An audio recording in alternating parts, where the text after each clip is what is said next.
Okay, good morning everybody. Thank you for being here. My name is Harry Goslin. I'm president on the Ontario Compensation Employees Union, a proud member of QP.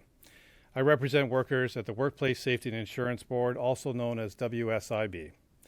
I'm privileged to be standing here next to Fred Hahn, president of QP Ontario, Laura Walton, president, Ontario Federation of Labour, Jamie West, NDP critic for Labour, and Lise Vauchois, NDP critic for WSIB and injured workers. The over 3,600 members that have elected me know that I will always do my resolute best to represent their interest.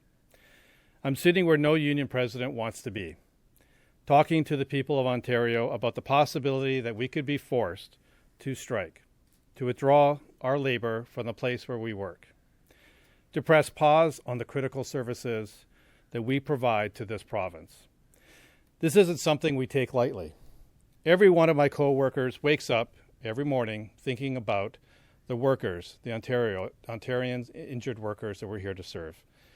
And when we end our workday, we just don't turn that off. The workers we serve aren't just names or medical files. They are real people that have suffered a traumatic injury, been exposed to disease at work, and in some cases have lost their lives.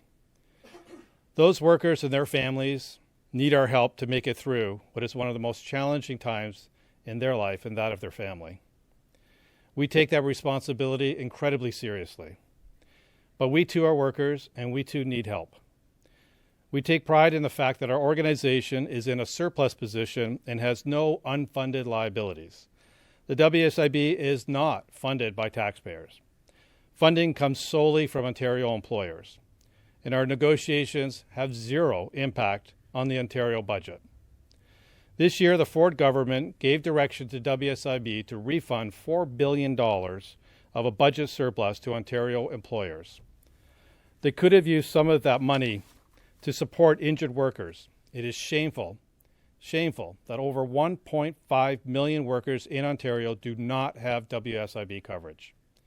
I mention this because the province should be looking out for every worker by extending coverage to all workers. We are in a trade war. We need to have each other's back.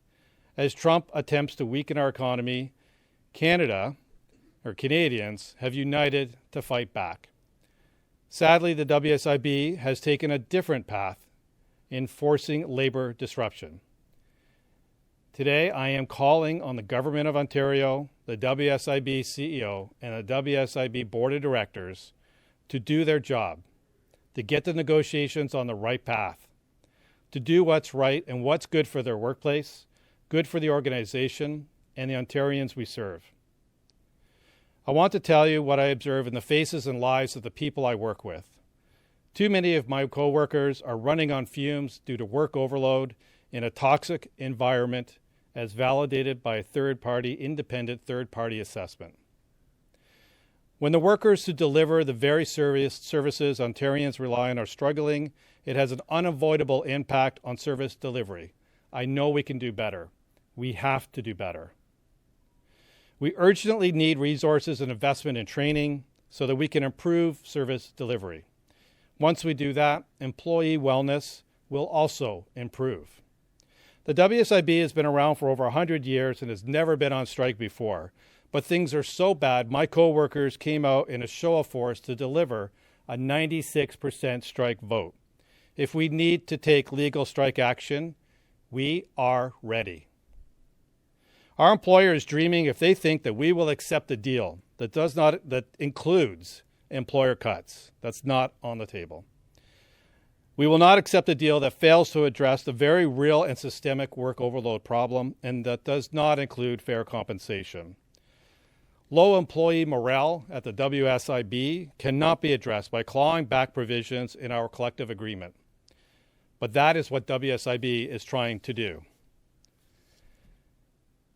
I am telling my employer that my co-workers and I are taking a stand right now, this year, this round of bargaining, to defend our wellness and standard of living and to fight for a WSIB that prioritizes workers and workers' needs.